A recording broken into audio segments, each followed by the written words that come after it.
बोलिए सदगुरु भगवान की जय। उमापति महादेव जी की जय। बांके बिहारी लाल की जय। जय श्री राम। जय श्री जय श्री राम। जय जय श्री राम। प्रिय भगवत प्रेमियों, हम सब बहुत ही भाग्यशाली हैं कि भगवान ईश्वर के सानिध्य में बैठने का मौका मिलता है, उनके विचारों को सुनने का अवसर प्राप्त होता है, सत्संग को श्रवण करने के लिए मिल जाता है। सज्जनों, इससे बड़ा जीवन में धन क्या है? कुछ भी नहीं। जिसके याद में भगवान है, जिसके मन में भगवान है, जिसके तन में भगवान है, संसार में भगवान है, इससे बड़ी दौलत और क्या चाहिए इस संसार में? तो सज्जनों, इसीलिए भगवान जीवात्माओं को जब इस संसार में भेजते हैं तो कहते हैं कि हे जीवात्माओं, सब कुछ करते हुए भी मुझे भूलना मत, मुझे याद रखना। लेकिन होता क्या है, जितनी भी जीवात्माएं हैं सब कुछ करती हैं, लेकिन भगवान को लोग भूल जाते हैं। और सज्जनों, जब वो ईश्वर, वो भगवान देखता है कि मेरी संतान मुझे जाके भूल गई, तो वही परमात्मा फिर मनुष्य बन के इस संसार में आता है।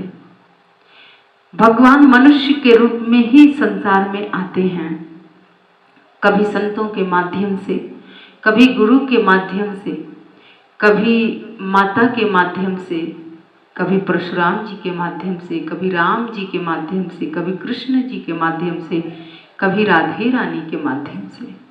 सज्जनों, इसीलिए और यही कारण है कि मनुष्य रूप में भगवान भी आते हैं, लेकिन ऐसी लीला होती है भगवान के कि जीव समझ नहीं पाता है।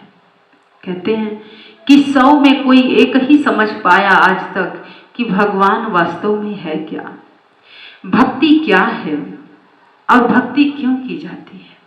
सज्जनों, वृंदावन की भूमि पर ऐसी एक घटना घटी बांके बिहारी लाल के दरबार में। सज्जनों, एक भक्त, बहुत ही राधे रानी का बहुत ही बड़ा भक्त था, और वो, उसके घर में उसकी कोई बेटी नहीं थी और न ही बहन थी। बड़ी लालसा थी कि मेरे घर में बेटी आ जाए, लेकिन सज्जनों, जिनके अंदर लालसा होती है उनके घर में बेटियां जल्दी जन्म भी नहीं लेती हैं। मन में जिज्ञासा थी, भाव था कि मेरे भी घर में एक बेटी होती, कन्या होती। और कहते हैं कि जब अंदर हृदय में एक टीस उठती है, तीव्र भावना होती है, तो बेटी तो मिल ही जाती है। किस रूप में बेटी मिलती है, आगे की कथा में मैं आपको सुनाऊंगी। सज्जनों, एक दिन उस भक्त के जीवन में राधे रानी आई, अपना रूप बदल के, और उन्होंने कहा कि आपके घर में बेटी नहीं है, आप मुझे अपनी बेटी मान लो और जान भी लो, क्योंकि सिर्फ मानने से रिश्ता नहीं चलता है, जानने से भी रिश्ता चलता है।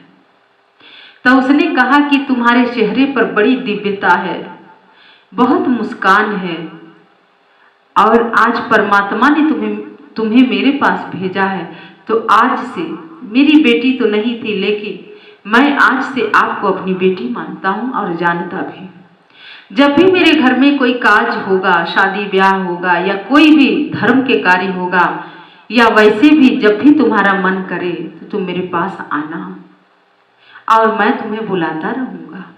सज्जनों, उस भक्त को तो नहीं पता था कि ये स्वयं राधा रानी सरकार हैं, लेकिन समय बीतता गया। एक दिन उस भक्त के बेटे की शादी थी घर में। तो आप जानते हैं, बहुत ऐसे सज्जन लोग हैं इस संसार में, जिसे भी वो मानते हैं तो वो अपना ही घर के शादी का कार्ड या पहले हल्दी का गांठ चलता था, तो वो लोग पहले अपने जिस भी इष्ट देवता को मानते हैं उनके चरणों में वो न्योता पहले दे के आ जाते हैं। तो उसने कहा कि हम तो राधे रानी के भक्त हैं, बांके बिहारी लाल को हम मानते हैं, तो क्यों ना हम अपने बेटे के शादी का जो हल्दी है, जो गांठ है, वो मैं पहले राधे रानी के दरबार में ले जाऊं।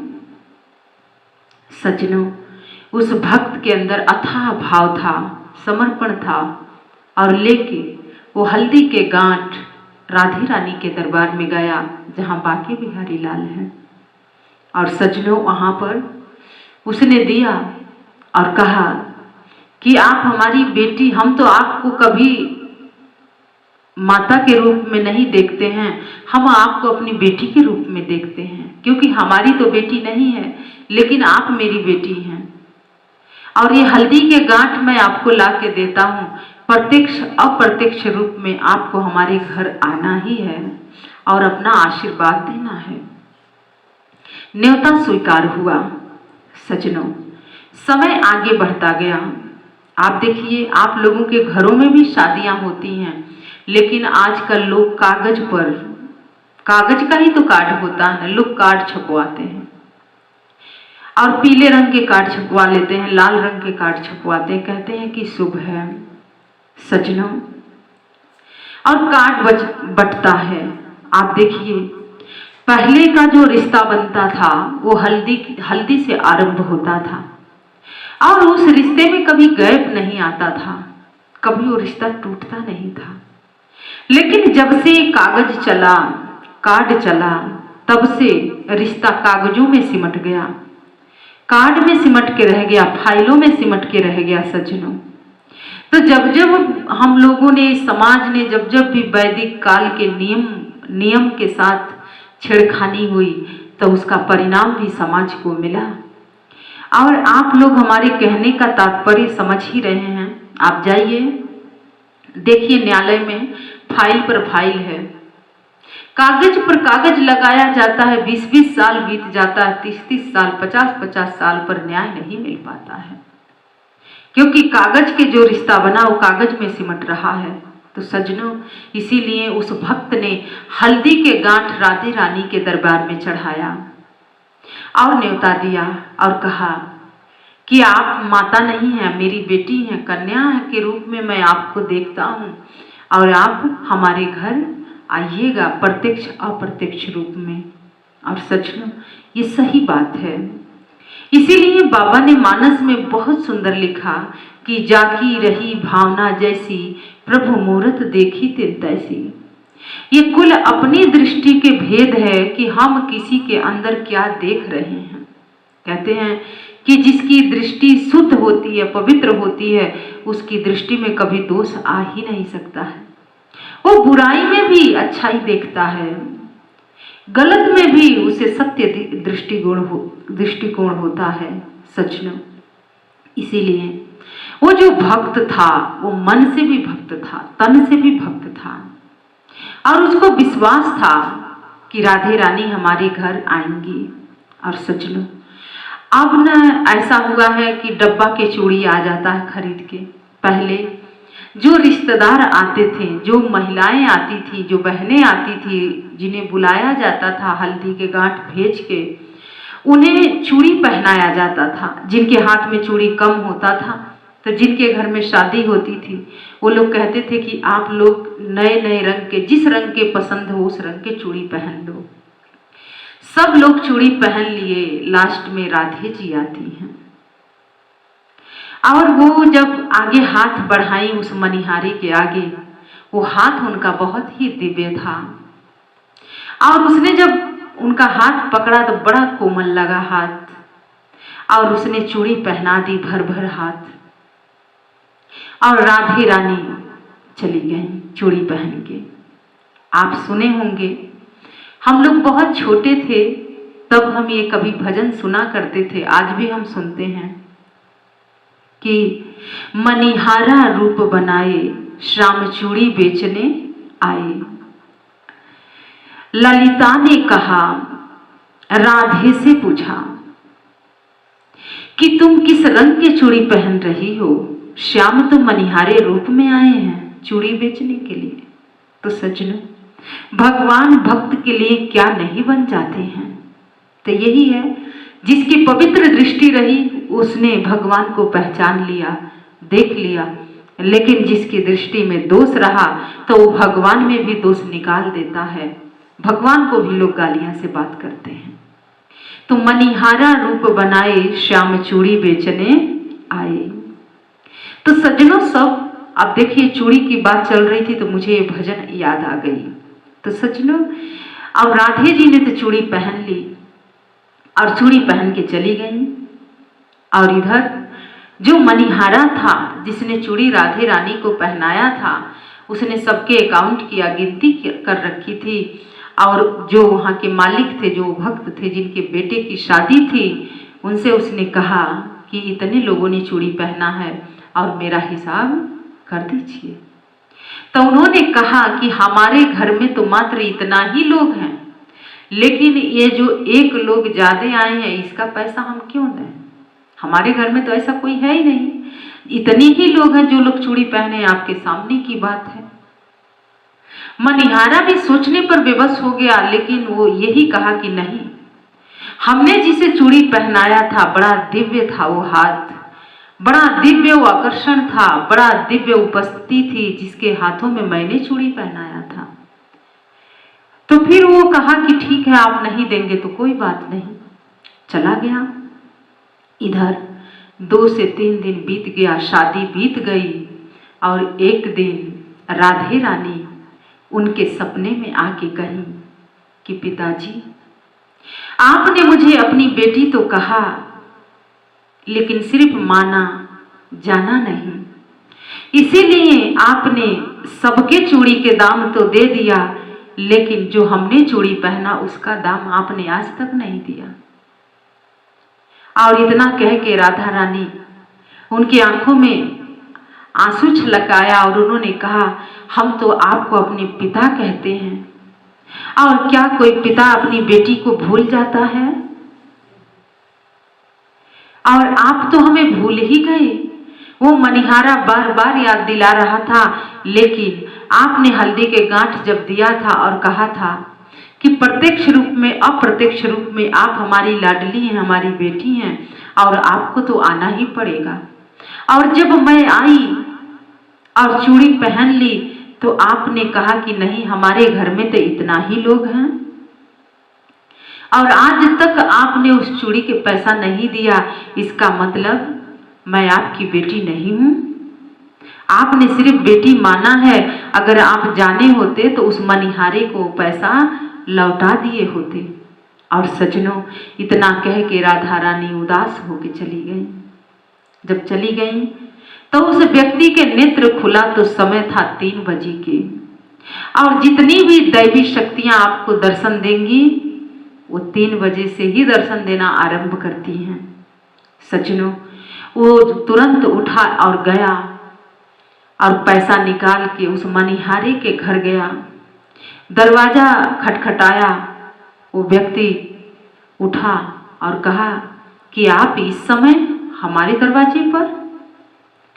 तो वो जो भक्त था, जो राधे रानी को अपना बेटी मानता था, उसने उसके चरण पकड़ लिए उस मनिहारे के और कहा कि हमें क्षमा कर दो, हमसे बहुत बड़ा भूल हो गई है, बहुत बड़ी भूल हुई है हमसे, हमें बहुत बड़ी गलती हमसे हो गई। और फूट फूट के वो भक्त रोने लग गया। उस मनिहारे ने कहा कि ऐसा क्या हो गया है? जब वो खूब रो लिया तो उसने कहा कि जिसे तुम बार बार याद दिला रहे थे कि बड़ा दिव्य हाथ था, बड़ा दिव्य आकर्षण था, बड़ा दिव्य उपस्थिति थी, वो ऊर्जा बड़ा महसूस हो रहा था मुझे, और मैंने चूड़ी पहनाया है, लेकिन मैं कितना अज्ञानी हूँ, मैं कितना मूढ़ बुद्धि के हूँ कि जो मैं नहीं समझ पाया कि आज मेरी बेटी मेरे घर आई थी, राधे रानी आई थी, मैं तो समझ ही नहीं पा रहा था। और आज वो आके कही है कि पिताजी, आपने तो मुझे अपना बेटी नहीं जाना, सिर्फ मानते हो, तभी आज तक आपने उस मनिहारे को पैसा नहीं दिया और मैंने वो चूड़ी पहना था। और उसने कहा कि ये पैसा तुम ले लो, उस मनिहारे ने पैसा तो लिया लेकिन बहुत रोया और कहा कि जैसे आपके भाव है, आपने राधे रानी को अपना बेटी कहा, ऐसे ही मैं तो उनको बेटी नहीं कह सकता हूँ, मेरी माँ है वो, और माँ के चरणों में मेरी भक्ति बनी रहे। सजनों, इसीलिए कहा जाता है कि जाकी रही भावना जैसी, प्रभु मूरत देखी तिन तैसी। सजनों, ये सब कुछ भाव के ऊपर है। लोग कहते हैं कि भगवान कहाँ है, इस घोर कलिकाल में भगवान कैसे मिलेगा?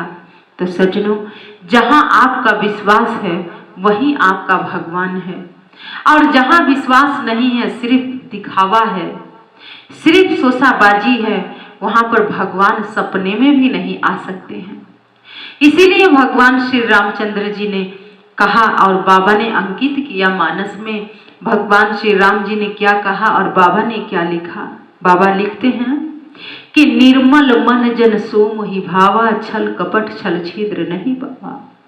कि जिसका मन निर्मल है, जिसका मन पवित्र है, उसके अंदर मैं वास करता हूं, उसके पास मैं रहता हूं, छल कपट छल छिद्र नहीं भावा। वो कहते हैं कि जिसका मन में प्रपंच होता है, छल होता है, झूठ बोलते हैं लोग, मिनट मिनट में झूठ बोलते हैं, निंदा चुगली करते हैं, उनके ते सपने में भी मैं दर्शन नहीं देता हूं। ये कौन कह रहे हैं? राम जी कह रहे हैं कि ऐसे लोगों के सपने में भी मैं दर्शन नहीं देता हूं, मन में तो आना बहुत दूर की बात है। इसीलिए सजनों, मन को सुंदर बनाना है और तभी ना भगवान आएंगे।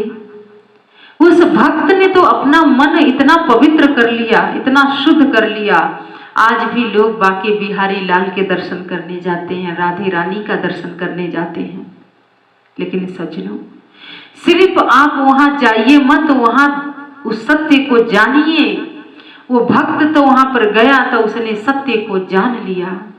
तो सज्जनों, जितने भी धर्म स्थल बनाए गए हैं या हैं, वो इसीलिए हैं क्योंकि वो जागृत स्थान है, दिव्य स्थान है। वो जिसकी जैसी भावना होती है उसको वैसा ही मिलता है सज्जनों। इसीलिए कुल आके यहीं पर रुकता है कि हम अपने मन को सुंदर बनाएं, अपने मन के अंदर से कुविचारों को हटा दें और उस व्यक्ति के जैसे बने। वो हल्दी का गांठ दे के आया था और कहा कि आप हमारे घर आइएगा, क्योंकि हमारी तो बेटी नहीं है, आप ही मेरी बेटी हैं। तो सज्जनों, इसीलिए मानने वाला रिश्ता बैसाखियों पर चलता है। जैसे आप जानते हैं कि किसी के पैर नहीं है और वो लकड़ी के बैसाखी पर चलता है। अगर वो बैसाखी हट जाए या कोई ले ले तो व्यक्ति चल नहीं पाएगा। ऐसे ही जो लोग कहते हैं कि हम मानते हैं, तो मानने वाला रिश्ता कभी साथ नहीं देता है, कभी चलता नहीं है। लेकिन जो लोग जानते हैं तो वो रिश्ता अंत तक चलता है, जन्म जन्म तक चलता है। चाहे वो भगवान से रिश्ता हो, चाहे माता पिता से रिश्ता हो, चाहे सगे संबंधियों के साथ रिश्ता हो। तो इसीलिए मानना नहीं है, फॉर्मेलिटी नहीं करना है सज्जनों। जिसे भी आप मानते हैं उसे जानिए, क्योंकि भगवान की बनाई हुई दुनिया है। अच्छाइयां हैं तो बुराइयां भी हैं। अगर मनुष्य है तो दोष भी है तो गुण भी है। इसीलिए सज्जनों, इसीलिए जो एक महामानव होता है, मानव है जो, वो कभी किसी की बुराई नहीं देखता है, वो अच्छाई को देखता है। तो सज्जनों, और ये आएगा कैसे? जब हम भगवान को सिर्फ मानेंगे नहीं, जानेंगे। क्योंकि मानने वाला रिश्ता तो सिर्फ सौदाबाजी होता है, लेकिन जिस रिश्ते को हम जानते हैं वो रिश्ता कभी टूटता नहीं है। चाहे जीवन में जैसी भी परिस्थिति क्यों ना आ जाए, जैसा भी मोड़ क्यों ना आ जाए, पर वो रिश्ता टूट नहीं सकता है सज्जनों। इसीलिए चाहे वो भगवान से संबंध हो आपका, चाहे राधे रानी से संबंध हो, क्योंकि चाहे माँ है चाहे भगवान है, उनका रूप तो एक ही है, एक ही शक्ति है, अनेकों नाम है उसका। तो सज्जनों, इसीलिए किसी ने बड़ा सुंदर कहा, भगवान श्री रामचंद्र जी ने समझाया और भगवान श्री कृष्ण भी समझाते हैं वो कहते हैं, बड़ा सुंदर कहते हैं कि कान खोल के सुनो पार्थ, मैं ही द्वापर के कृष्ण हूं।